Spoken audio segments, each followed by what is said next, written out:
Hey everyone, it's Warriors NRL Fanatics here. Hope you're all doing well and had a great weekend. If you are a new viewer to this YouTube channel and you haven't done so already, and it really shows your support for the content and it's much appreciated as well, make sure you subscribe to the channel. Click that subscribe button if you haven't done so already. And also don't forget to like this video, click the thumbs up on the video, and click the bell so you are notified when I upload any new content on the channel next. So yeah, this is going to be my round 19 review and player ratings for the NRL fixture between the Parramatta Eels and the New Zealand Warriors, played down there at CommBank Stadium last Saturday night in Sydney, Australia. And yeah, look, it wasn't a great start from us. An uncharacteristic mistake there from Dylan Watene-Zelezniak, a player that you don't often see make a mistake like that, but it was in the play of the ball. The Eels get their first opportunity down the Warriors line. Then they got a 6 again. Fortunately for the Warriors, the Parramatta Eels didn't score because Dejan Arce ran through a Warriors defender. There was an obstruction call there. So the Warriors managed to hang on there, but a mistake again from the Warriors, and their second mistake of the game. The Warriors were trying to, throw a bit of, attack at the Parramatta Eels, and it didn't pay off. So the Warriors had to defend another set from the Parramatta Eels, and they did manage to do that. They repelled both set of sixes there. And then this run here by Jackson Ford in the 33rd minute. What a great bust through the Parramatta Eels defence. A missed tackle there from Bailey Simonson. And then, a quick play the ball from the Warriors. And from Wayde Egan to Luke Metcalf. Luke Metcalf with the footwork. We know how quick Luke Metcalf is when you give him, a bit of space. A bit of a step there. And, he scores the try for the Warriors to give them a 6-0 lead. And, despite the mistakes the Warriors made, possession and territory, all in favouring the Parramatta Eels, and tackled in the opposition half as well, the Warriors get that early try there to start the game. And then the next set was in the 24th minute for Parramatta Eels there. It was off the scrum base. The Warriors probably weren't awake to the play there actually, and for me, probably could have done a lot better defensively to stop that try. Bailey Simonson scores off the scrum play there at 6-4. Parramatta Eels back in the game. But then in the 13th minute, Marcelo Montoya, he goes over in the left-hand corner. Great link-up play between Shaun Johnson, Dylan Walker, coming off the bench yet again and providing a lot of impact for the Warriors. And, it was part of this try with Luke Metcalf and Adam Pompey. Warriors go up 10 points to 4 with a kick to come there. And, it's Marcelo Montoya scoring in his third straight game, his 7th try of the season. Shaun Johnson converts a try. It's 12 points to 4, and the Warriors extend their lead again. Then Marcelo Montoya scores his second try of the game, and what a pass from Luke Metcalf, and it is 18 points to 4 with 8 minutes remaining in the first half. And from there on, it was complete domination by the Warriors. Parramatta just could not withstand the attacking raid from the team. And, look, Metcalf, boy, he was on fire in this one. He started off this game very well. And, look, a break there from Wayde Egan got the Warriors the field position. And then on the next play, Luke Metcalf scores the second try of the game to make it 24-4 with 5 minutes left in the first half. Now, half-time scoreline was 30 points to 4. And, look, complete, utter dominance half after a bit of a scrappy start with a few errors. And yeah, look, I thought, look, going into the second half, just hope we can go on and get more points. And yeah, hopefully we don't get any injuries for the next game. But the second half, 31st minute there, Mitchell Barnett goes over by the post. Great start to the second half for the Warriors. 36 points to 4. What great play there by Mitchell Barnett, leading up to that play before that set, with a great bust through the Parramatta defence there, which all came to the try to Barnett on that next set there. So the 20th minute with Darren he goes over in the right-hand corner, and Chancellor Klugstad and Rocco Berry combining for that try to make it 40. That's right, 40 points to 4. You can hear the Warriors chant in the background, in the crowd. You can see that Richie Morgan there and all those Warriors supporters were getting behind the boys. What was so good about seeing a lot of Warriors support there and hearing them scream out. So a big shout to the Warrior Nation there, Richie Morgan. And yeah, the great Warriors supporters at the game there. So 40 to 4, it just carried on with complete utter dominance from that first half. And yeah, the scoreline read 46 points to 10. Parramatta did get some tries in that second half, but 46 to 10, you know, almost 50. But look, you know, we got the win at the end, and it was 46 to 10 there. So game scores, we had 8 tries for us, and Parramatta had 2. Luke Metcalf with 2 tries. Marcelo Montoya with 2. Dylan Walker with 1 in his 200th NRL game. Mitchell Barnett, he had Darren Watini-Zelezniak as well, and Mitchell Barnett scored 2 tries there. For Parramatta, they had Bailey Simonson and Sean Lane with conversions. Sean Johnson, 7 from 8 there. Only 1 missed kick, and Sean Russell with 1 from 2.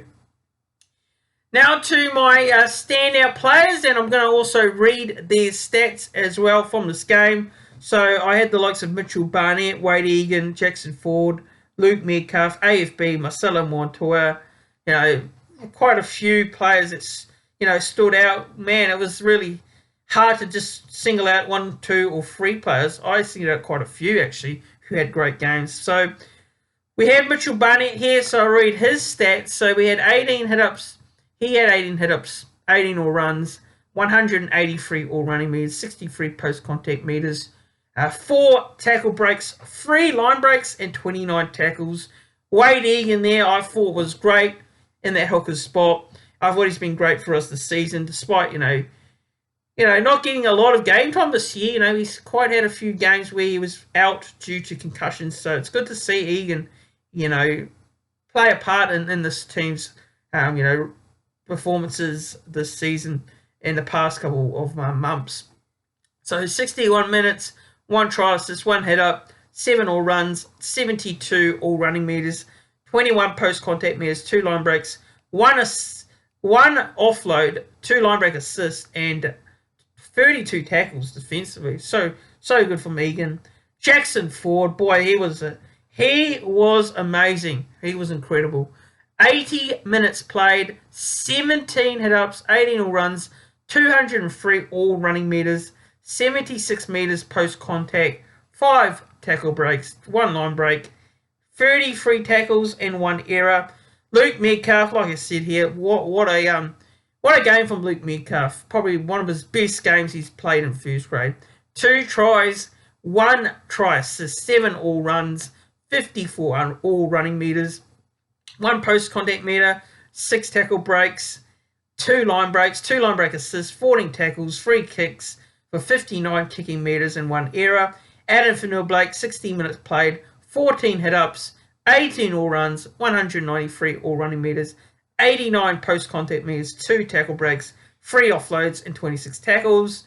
Marcelo Montoya, 16 all runs, 204 all running meters, 53 post-contact meters, 5 tackle breaks, 2 line breaks, 1 line break assist, 1 offload, and 4 tackles there. So Marcelo Montoya, if you looked at our backs and who our best back was, you got to say Marcelo Montoya was, you know, our standout in terms of backs as well. when you also got Dylan Martinez-Lesniak as well, who had a good game too. So Dylan Walker, look, I thought Dylan Walker as well coming off the bench, 41 minutes there. Dylan Walker yet again, providing plenty of impact, and he's provided that impact all season.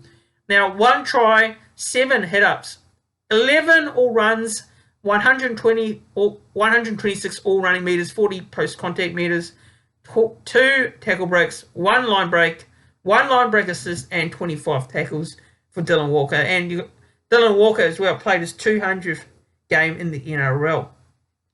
Tohu Harris, that 58 minutes played. Obviously, we saw Tohu Harris come off with, looked like some struggles with his knee injury there. He came off, and it looked like a bit of a worry. I was starting to worry a bit there, but he was all clear to come back onto the field. So, his stats, 1 try assist there, 12 hit-ups, 18 all runs, 172 all running meters, 50 post-contact meters, 3 tackle breaks, 1 line break assist, and 30 tackles made there. So those are the stats, and my standout players. So we'll look into the game stats here. Parramatta Eels, 44% possession, 56% to the Warriors. Time and possession for the Warriors was 31 minutes and 10 seconds. Completion rate, 73% to the Warriors, 69% to the Parramatta Eels. All runs, 159 to the Eels. Warriors, 201. All running meters, Parramatta Eels, 1,448. And the Warriors, 1,984. Line breaks, Eels 3, Warriors 12, so complete dominance in that area. Tackle breaks there, Parramatta made 37 tackle breaks to the Warriors 38. Kick return meters, Warriors 192, the Eels 100 meters. And offloads, Eels 6, Warriors 8. Total passes, Warriors 255, Eels 190. Tackles made, Warriors 328, Parramatta 339. Missed tackles, Warriors 37, Eels 38. Errors, that's right, errors were quite big for the Warriors in this one, but we sort of, calmed it down in that area after, the start, obviously, there. 16 errors in total for the Warriors, 12 to the Eels. Penalties conceded, Warriors 4, Eels 5. Ruck infringements, 1 to the Warriors and 2 to the Eels. So now to my man of the match in my 3, 2, 1. So my 1 is my man of the match. Then I've got 3, 2, and then the 1 for the player that I give as my MOM. So 3, I'm going to go with Jackson Ford. 2, Mitchell Barnett. And number 1, I've gone with Luke Metcalf. He is my man of the match in this game. Now to the player ratings now. So we've got here fullback, C&K. Chance to do a quick start. I'm going to give C&K here a 7.5 out of 10. Dylan Martinez-Lesniak, DWZ, I'm going to give him a 7 out of 10. Rocco Berry, I'm going to give him a 6 out of 10. Adam Pompey, I'm going to give him a 5. Marcelo Montoya, one of our best backs, I'm going to give him a 8 out of 10. Luke Metcalf, I'm going to give him an 8 out of 10. Sean Johnson, I'm going to give him a 7. Adam Fanua-Blake, I'm going to give him a 7 out of 10. Wayde Egan at hooker there, I'm going to give him an 8. Bunty Afai, I'm going to give him a solid 6.5 out of 10. Jackson Ford, again, one of our standouts in the 4-pack. I'm going to give him an 8 out of 10. Mitchell Barnett, for me, gets an 8 as well. So 2 of our, standouts in our forwards in this one. And then Tohu Harris, I'm going to give him an 8.5 out of 10 there. So the bench, so we had Dylan Walker coming off the bench there. Dylan Walker, I'm going to give him a 7 out of 10. Bailey Cernan, I thought was pretty good off the bench as well. I'm going to give him a 6 out of 10. Tom Ali, I'll give him a 5. And Freddie Lussick, I'm going to give him a 6.5 out of 10 there. So, yeah, so look, boy, that was a great win. And look, it was a result we needed after, the disappointment of the South Sydney game the week before. You know, the Eels were missing a lot of players due to Origin. We got to remember that. But look, you know, a win is a win, and you take it any day of the week. And look, going into this game, I just, you know, I didn't really think about the scoreline and the margin. Really, I just wanted to see us get the result, and we did that. And it was a great performance from the team overall. You know, there was no one that had a bad game, in my opinion. I thought majority of the players, you know, stood out and did a great performance on the field. So, yeah, look, you know, let me know what your thoughts are on the game in the comments below. Who was your standout players? Who was your man of the match? What were your thoughts overall on the game? You know, two games at home coming up. You know, an opportunity for the Warriors to put themselves, you know, further ahead in the top 8 and cement themselves inside the, you know, finals over the next couple of weeks. So, you know, it's a huge couple of games coming up. Sharks this week. Then we've got the Raiders at home. Look, 2 games which aren't easy, really. They're not easy games. But 2 massive opportunities that the Warriors will be looking to get 2 wins on the board going into the bye. So, yeah, wow. Look, this team is, you know, doing the job this year, isn't it? We're doing the job. We're getting the results. You know, we had some disappointing results, but, you know, we're bouncing back after them. That's the main thing for me. So, you know, that's just, you know, this team is showing that, you know, if we get a disappointing result, we're not down. If we get a win, we're not high. So, you know, roll on the Sharks this week. You know, Mount Smart, I'm sure, will be sold out. Hopefully this time the weather is not as bad as it was against South Sydney. You know, hopefully both of these games are played in dry weather. So, yeah, let me know if you guys are going to that game against the Sharks. Make sure you like this video, subscribe to the channel if you are new, and yeah, let's get this channel to 2,400 subscribers, and yeah, let's try and get to 3K subscribers by the end of the year, because that's the goal of the channel, to get to that mark at some point. But thanks everyone for watching. And I'll see you all in the next video, which will be the preview for the Raiders, preview for the Sharks game.